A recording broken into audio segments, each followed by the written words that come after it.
Men jag tror ändå att vi generellt behöver hitta ett lite lösare sätt att se på jobb och på arbetsliv. Och hitta ett förhållningssätt till flexibiliteten. Istället för att känna det här att men jag börjar 9 och jag slutar 17 och sen känner jag ändå att jag är tillgänglig hela tiden. Så måste man ta kontroll över det där. Hej på er och varmt välkomna till Railers Play. Ja, då är vi tyvärr där igen, där de flesta av oss sitter hemma och jobbar. Dagar blir veckor, veckor blir månader och snart har det gått ett år sedan vi fick reda på ordet corona som vi kanske inte kände till tidigare, och än är det ju faktiskt inte slut. Hur ska vi då tänka kring hemmajobb? Hur håller vi uppe humöret, produktiviteten och lusten? Och hur ska man tänka och agera som chef när man leder på distans?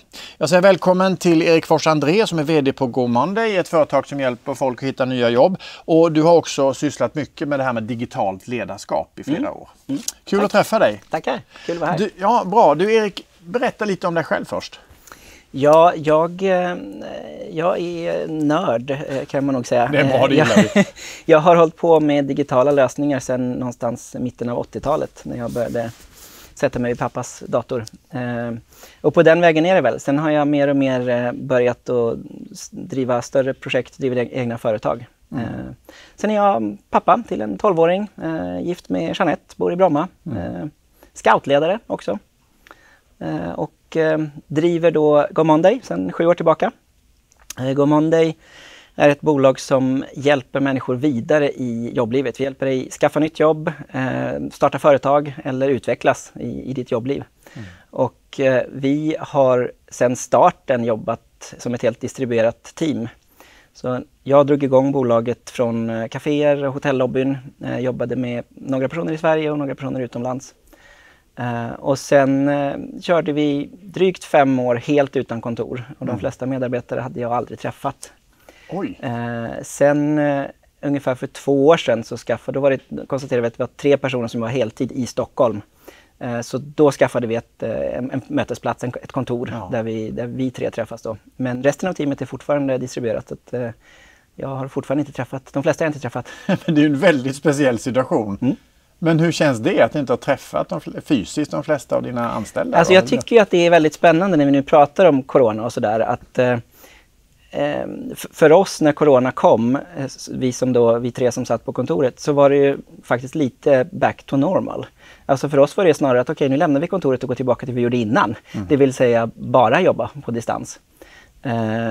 Så jag har på så sätt en lite kanske annorlunda erfarenhet av det. För mig är ju det distribuerade och digitala, det är det normala, så att säga. Jo, precis. Men hur kom det sig att det blev så? Att du bestämde att det skulle vara så från början? För det här var ju flera år sedan innan vi ens hade hört talas om corona. Jag tror att det är en kombination av att jag har jobbat väldigt länge på distans på olika sätt i olika sammanhang. Jag har haft medarbetare som har suttit på distans, även om vi också har haft fysiskt kontor.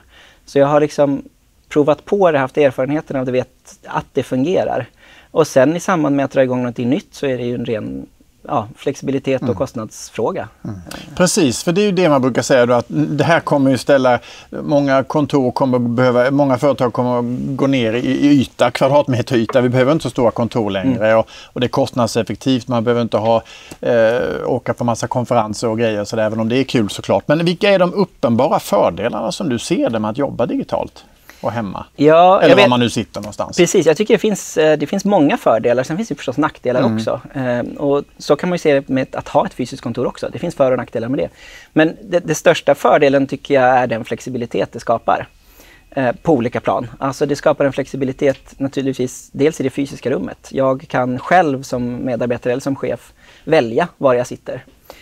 Jag kan byta miljö, jag kan switcha mellan olika kontexter. Vill jag vara mer kreativ så kan jag gå till en plats. Vill jag vara mer fokuserad så kan jag gå till en plats. Vilket ju är det som man i kontorssammanhang har eftersträvat med öppna landskap. Och liksom, så att det är ju givet på något sätt. Sen finns det ju flexibilitet också i tid till exempel. Jag kan välja att jag slänger in en maskintvätt nu eller jag tittar på det blev 2 avsnitt av Netflix mitt på dagen för det kändes bättre idag. Sonen kommer hem tidigare någon dag, då behöver jag kanske inte jobba just då utan kan plocka upp det lite senare. Så jag skulle säga, flexibiliteten skulle jag säga är den största fördelen. Och du är van vid detta, det märks ju, och det är därför du är här såklart. Men de flesta av i alla fall våra anställda är ju inte vana vid detta, och skulle jag säga i hela Sverige att det kommer in saker till. Så när du säger det här, ett Netflix-avsnitt till och kanske inkommer det här med dåligt samvete, hur ska jag tänka? Då jag säger, ska man köra sina 8 timmar i sträck liksom, och ta lunchrast och ta en kaffe då och då? Eller hur tycker du man ska tänka? Men jag tror att det är förstås individuellt. Alltså för vissa behöver man verkligen ha 8 timmars fokuset och liksom sätta rutinen i hur man börjar sin dag och hur man slutar sin dag och sådär.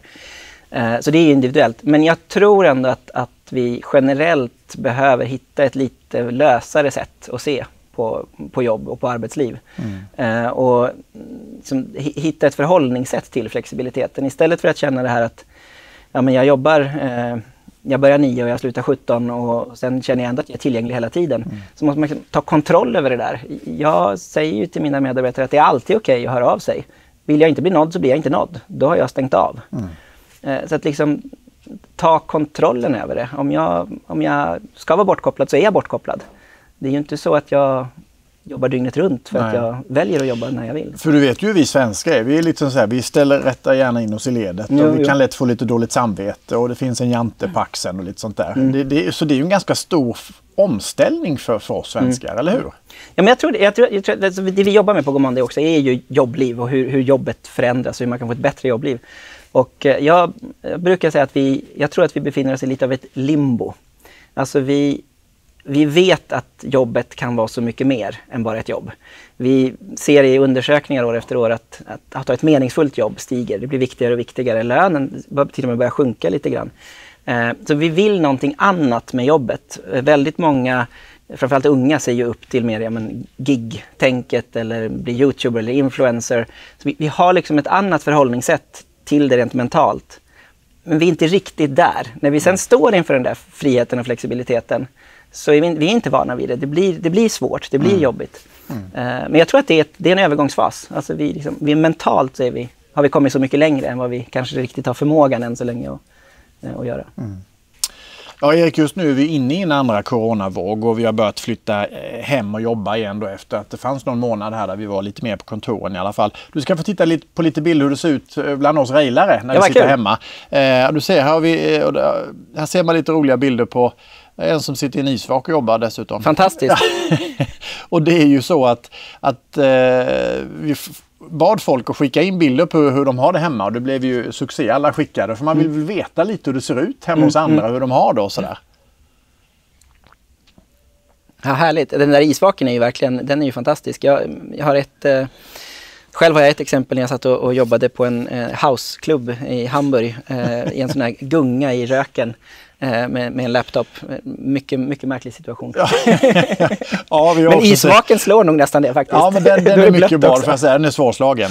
Du Erik, när det här sociala och fysiska som de flesta av oss är vana vid, de här spontana mötena vid kaffeautomaten eller vid lunchen eller vad det nu kan vara, där uppstår ju också oftast bra idéer. Den spontana kommunikationen, hur ska man ersätta den när man sitter hemma och jobbar?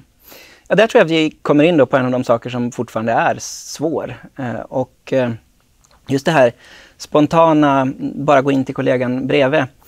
Av någon anledning så uppstår det inte lika lätt digitalt. Det borde ju kunna göra det. Jag kan ju jag behöver ju inte schemalägga ett samtal på Zoom eller Teams, utan jag kan ju faktiskt bara göra det. Men det är någonting som gör att vi inte riktigt är där än. Jag tror att det kommer. Men jag tror också att det är viktigt att lägga in tid för sånt och tänka att alltså många upplever till exempel att möten när vi är digitala blir mer effektiva. Vi går mer rakt på sak. Och det är ju positivt. Men om man ser det lite mer långsiktigt så kanske vi på vägen också har missat lite för mycket av det där sociala. Av det som var men dels kaffesnacket kring vad som händer i olika delar av organisationen, men också det rent sociala. Så men hur mår du? Eller hur är det med barnen? Eller, så att bara komma ihåg det, både som medarbetare och som chef, att de delarna också är viktiga och behövs. Precis, vi kommer alldeles strax in på hur man ska tänka som ledare då. Men en sak då där vi inte riktigt är framme och det kommer ta lite tid om jag tolkar det rätt, det är just den här digitala spontaniteten då. Att ringa upp eller bara ta ett teamsamtal utan att det behöver bli någon uppstyrd grej. Liksom. Ja. Jag tror, en kommentar till på det, så tror jag att det finns ju verktyg där också. Tittar man på gamers sitter till exempel, så har de sitter ju och spelar på ett annat sätt. De har ju konstant kommunikation, det är inte alltid de sitter och pratar, men de är konstant uppkopplade, de kan säga någonting hela tiden. Och det finns ju de chattverktyg som mer bygger på push to talk till exempel. Att det är ständigt uppkopplat, men det är först när jag trycker på knappen som jag faktiskt pratar. Och då får man ju, där finns ju mer av det spontana inbyggt i teknologin. Ja. Men det är ju fortfarande väldigt få organisationer som använder. Då får man inte trycka på knappen när man ska gå på toa då. Nej, precis. Men du, lusten och entusiasmen då? Jag menar inte att den alltid är på topp när man är fysiskt på jobbet. Men alltså hur ska man tänka när man sitter hemma då? Ja, det är väl det är också en av de utmaningar som jag har sett. När vi rekryterar och väljer nya medarbetare så har vi lärt oss att det är en väldigt viktig faktor. Vi måste hitta personer som antingen kanske inte riktigt behöver det där fysiska sociala närvaron, eller som har tydliga andra vägar för det. Som har ett starkt nätverk och umgås mycket med sina kompisar och vänner. För det är väldigt viktigt att se att det blir rätt ensamt att sitta utan sina kollegor fysiskt. Även om du har dem på Zoom eller hur ni nu sitter, så den där ensamheten och det sociala är en väldigt viktig del. Så det behöver man tänka till på. Och se hur ska man hitta det? Hur ska man skapa det? Tror du att det kan bli så inom en snar framtid att när man rekryterar, för det kommer ju vara så, tror jag, att vi kommer sitta mer hemma kanske då, uppdelat i veckorna och så här, men att man tänker på vad det är för personer man anställer, hur de är, om de passar in i en miljö där man inte kanske alltid sitter på kontoret. Tror du att det kommer bli en faktor? Jag tror det och det kan man ju se både positivt och negativt ut. Alltså människor är ju olika, och jag tror att för den som är som mest kontaktsökande och social och gillar att umgås och sitta i det fysiska rummet, så kan det nog uppstå en hel del utmaningar. Jag kan också se det omvända. Jag har ju haft en medarbetare som inte är kvar nu, men som har väldigt svårt för just det sociala, liksom fysiska, men som verkligen blomstrar upp när han har möjlighet att sitta själv och umgås på ett annat sätt och mer styra över kommunikationen. Så jag tror att det kommer nog att vara en del utmaningar för våra olika HR-avdelningar i hur man ska jobba för att alla ska fungera och trivas. Säkert. Erik, du har ju då jobbat och jobbar som du leder ju Gomander, du vd där och så. Och hur ska man då tänka? Då kommer vi in på det här med hur man är som ledare i en digital miljö. Det kan ju vara att man är chef över alla, men det kan också vara att man är avdelningschef eller för grupper och så vidare. Vilka krav ställer den här situationen på chefer, skulle du säga? Jag tycker att det viktigaste, upplever jag i alla fall, det är att tänka att allting är nytt, men allting är också detsamma. Ledarskapet i sig behöver inte förändras så mycket. Den kultur och de värderingar som du står för och vill stå för i ditt ledarskap, du kanske måste hitta andra sätt för det. Du kanske måste komplettera det lite grann, men du kan ändå stå kvar i samma saker, leda på samma sätt. Samma frågor är fortfarande viktiga. Du behöver uppmärksamma medarbetarna, du behöver finnas där, du behöver veta vad som är på gång, du behöver stötta när det behövs, och du behöver kanske säga till ibland när det behövs. Men hur gör man det då? Ja, det... alltså när man inte ses? Ja, nej men precis. Det gäller ju att hitta det här, vad ska man säga, kittet någonstans som blir mer än att man bara bokar in möten. Och jag tycker att man ska använda de verktyg som finns, se lite bortom den rena funktionen så att säga. Alltså till exempel, vi jobbar ju då med ett verktyg som heter Slack, som är ett chattverktyg. Och man kan ju se det som bara chatt.